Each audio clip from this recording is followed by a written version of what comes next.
Ba ya mamwa kwa ba ya mamwa chibiem de Adom TV bedroom dwumadie no eso ani dia manya nyina no kire se ya wura bosom efoforo mu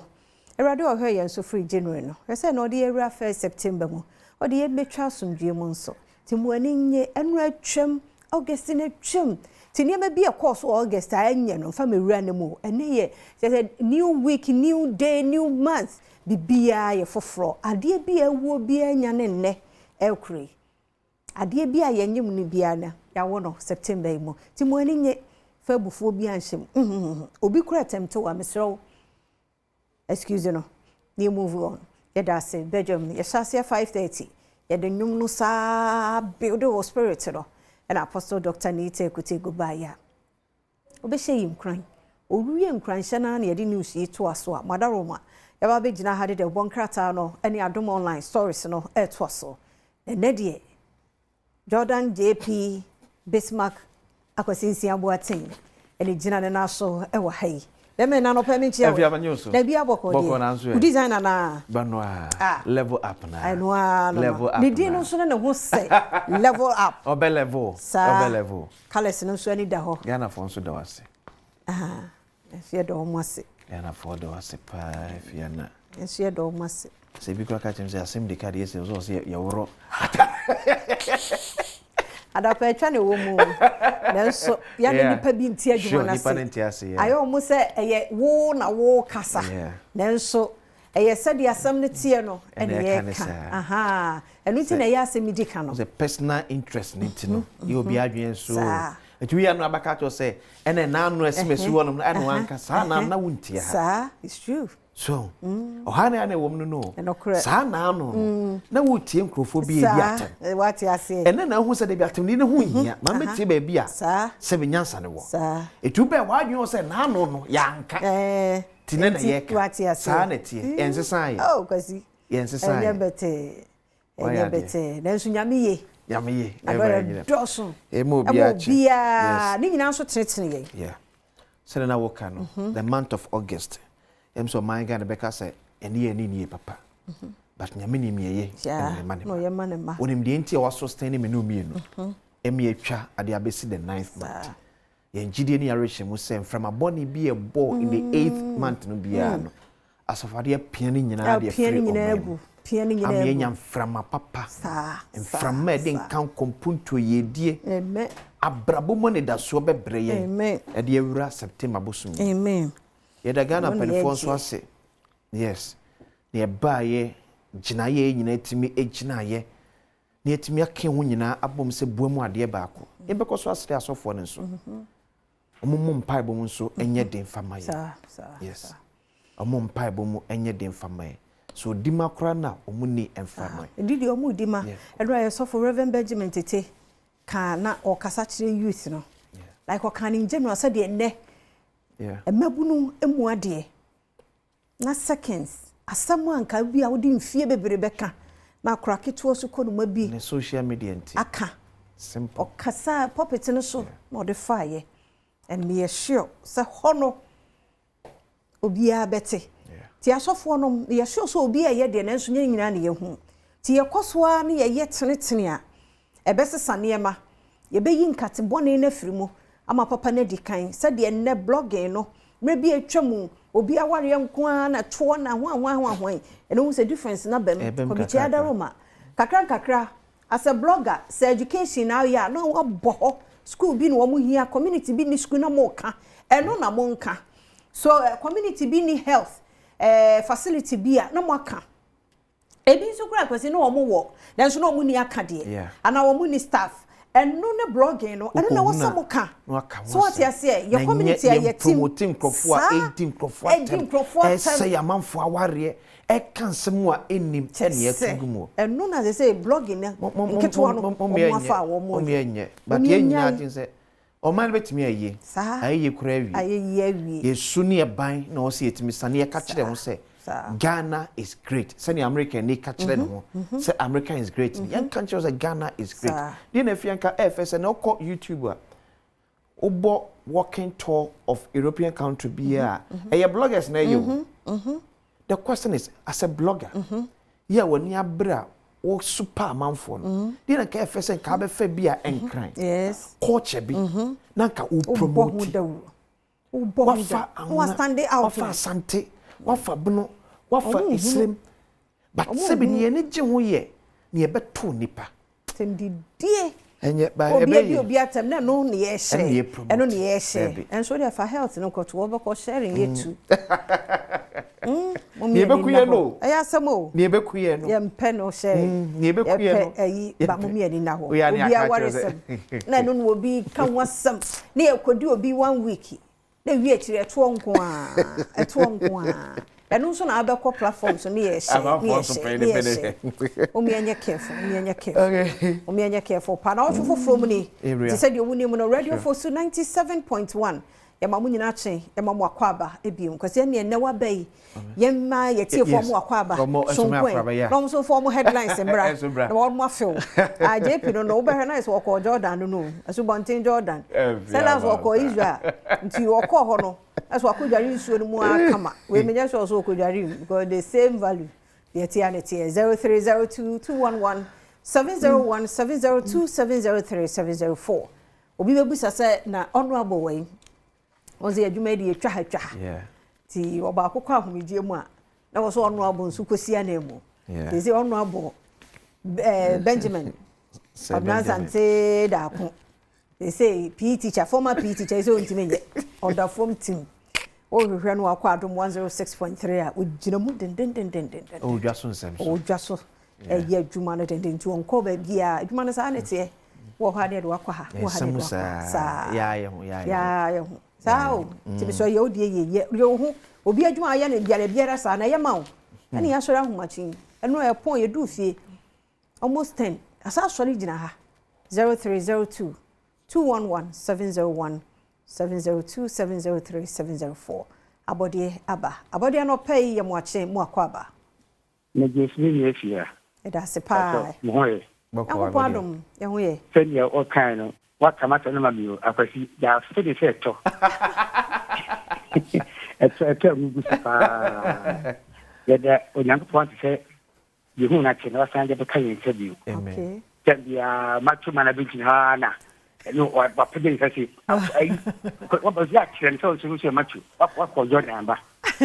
wa ko Jordan ba ya nya na etchempa tama se ma ko pe se Ghana police ho ena ti fo o ma do so pa okay se ba le so do akotie ya mi atuma o mo icheni ye hu bedro ni su ni ade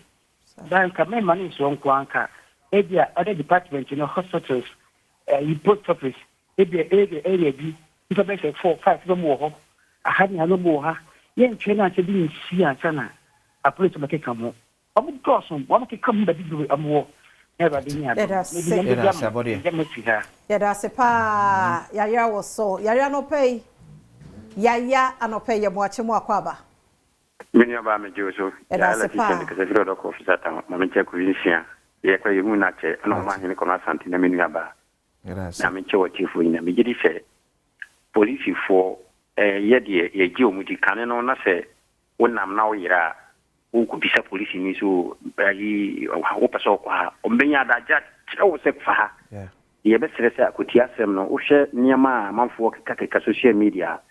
ye be sere GP se ye mpese sebi ani monyama omukura no Ghana fo no binum politician ye be guo mo ma se bi be sheka ka motobi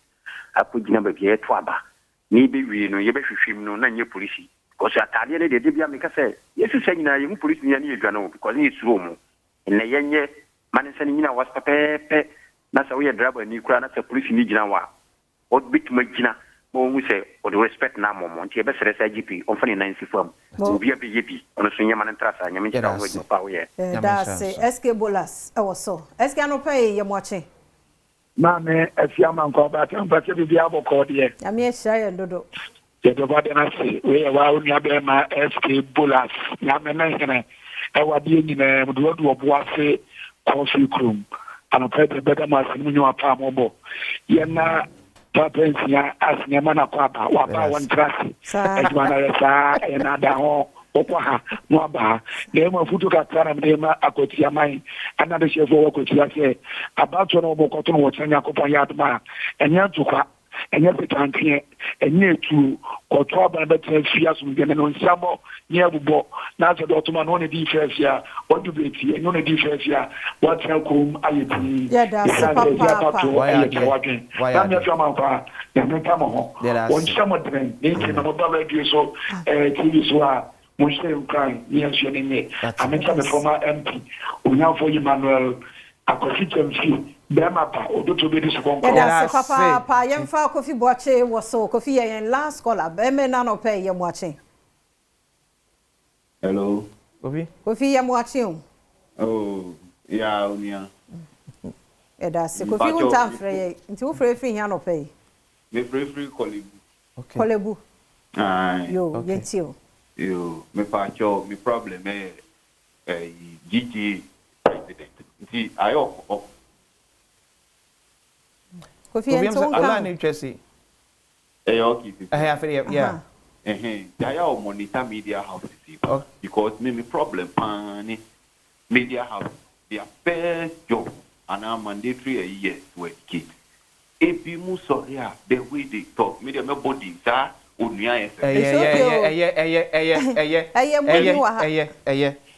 Why are you? Yeah, course, no, see her. I'm sure, pa. Was he called a bunker? Republic President Wakata and also Akwatia on fire. NPP NDC brace for fierce contest. So 21 April Akwatia by election for the Abba Adom. South and another person, Peace Council Asia, NPP NDC pen for Akansu Bios Wabre call Akwatia by election. Galam Samana Abuagwasi Ekasiti Babese Edunum 22. Anaka Amanasi Ewo Fin Mantem Nan before pen for and a bossa Amani, the Republic Press Adom. The new publisher or the Gamanche Foni Abba or say Gamanche speaks. In Accra we say Obake. Calls for respect for Ga people as custodians of the capital. Also, best say enkradi akwa ba de ka no obake. The best say samafo fo obo ni die emma enkran addition. COP leader Adom joins Interpol Africa Committee to only CID Penipo di ka Ghana. Africa Interpol Committee de no ako ka hom. So onso kwanu oba o. Onso kwanu oba ya. Onso kwanu oba. The new publisher and the Inquisitor. Enche amasanku batem share de ka say eba so America approach me President Mahama say una omo mpeso mu kon this the chief of staff asan asa na otimi akọ tie kan na ye su nipa bebre de agum na Ghana akọbọ kite mampani so mpene e ma ne maso sa ebiem Ghana Link assures of ICOM's performance enhancement ti gala gisere bo sa amane se omo so ICOMs no e bebo adwuma pa e ma fa so ma no e perensa etimi akam. We are ready for Asanko Gold Soldiers. Tonto Chrome's residents declare the Inquisitor. And man for the Ghanaian point in if online. Your confidence in ICOMS has been the bedrock of its success. Ghana Lake assures stakeholders and Ora Dr. Nick Danso Eje Penipoda Ghana Lekifoni Ewa. And also Gidia Ghana Fonya Ewo ICOMS Muno. And now Buama Sankundia Udra Yenyo Port Audono Etmi Abba. Ghana Lekifoni President Mama secures $1 billion investment deal from Singapore. See, President Mama went to of course Singapore and said, "Be anyakwa." When your investment deal, the boy as America done up pay bako $1 billion. The Ghana point. Adomonline.com. Some know Ewaha was say Obuasi Trust Fund. One of my idea pioneers a credit mamiri number 2. Woman ya chip compound you know one my idea they help modern and in SS quarters and so Adomonline.com ewo Kasiani the Bramo some Nkwanta is a typhoid fever do so pa last week mu nyina no ya bossa ama ne nyina no yensu anya wo mu no muntia ti e besrem panifo Nkwanta ene ne mpotamo wo mo wo ma wonsu pa no na typhoid no ho odene o oyare bone pa nya bamu pa mo ne nya bewura ni padua ni mu a ne ko na den nti yenhwe na emra efomo sanso na adehye ya eja eto won mu fie mu woda kuma nkoko mpe no afei na won mu tasitase ahwe de won sabetumi aka ho mo wodi ayedie news mote nipa miensa ahwe won mu kan wo so tuo ma me bi so epra asem ye di apasem so ese obi wo eno eho asem enye prison services no kura bia ni mu nsem bia na nenam social no so far na na grad ansem no kura bia ni mu bambo mu bibia mu apomode pa bibia wo de ma wo ma wo ne duafie no nti de nam from amu sa no eno yemmo enwo kwasi mre no so ti yemfansi ha radio fosu 97.1 yeda mo ase papa afreda mo migidi yese owura wo ne wadwuma yefo obia ho ye mukoso anya adwuma dene na momma accurate report kasa nya wo so pese odi kan wo bibia mu na odi ntro sese momi anya careful na nsentwe adwuma no oman ni be ye begu ani nya so fa no gina yen so momi ye kasa ho nte obi ka bibia nya aka ate no se be ya asumdie be koso atena be mu na ya dwoda na 1 September new month new week new day siko sikatwa na abedi star 281 hash star 281 hash option here 4 utwa sisi ya wudi 1000 Ghana edi die mu se wudi a ye fra wa ya fa enum phone no as a Muslim man ne dundum phone man no frey omudi ya behwe eni gie ba ko last week die you said so yare o de koto na dua na bibisa oh enti nya na kwa bone so ye fra fa wa dia mo ya mo dum phone no o mo kro no mamu nya sa ya basa wo ye ho kwan enti na wotwae no o ye na sha obi nkran se o ampase skills kada ye no kre na wo dia no watena so yi wo say nya fine blessing bi ani ye ceremony di wotwa sisi ya na odi akeju eba odi agudie mu nsem no eba ewia health tips na wotwe mu nyina ye hwe eye injuries ye ni no niema bi ye ya etimi nya ohaw bibi boso no waye din obi aponche wani afa ne no ma wanhwa adaache ho asem do so wiki mu nyina kan ye ho ne nim komo mfa ye ni ho because tina unhye dan ko hospital so ko hwani da ima unko da Frank unko da Richmond unko da mia JP akwasisi unko da dise BBSC tie nyina yentie sa nkomo yi 5 minutes ye nche na afia ho sepe aba asemi dika se de tie bia ha na ye beka no ye de no so ebeba na afi nkomo ba ko bi bewuram na mpense mu aba eno ne bedwam ye kwaba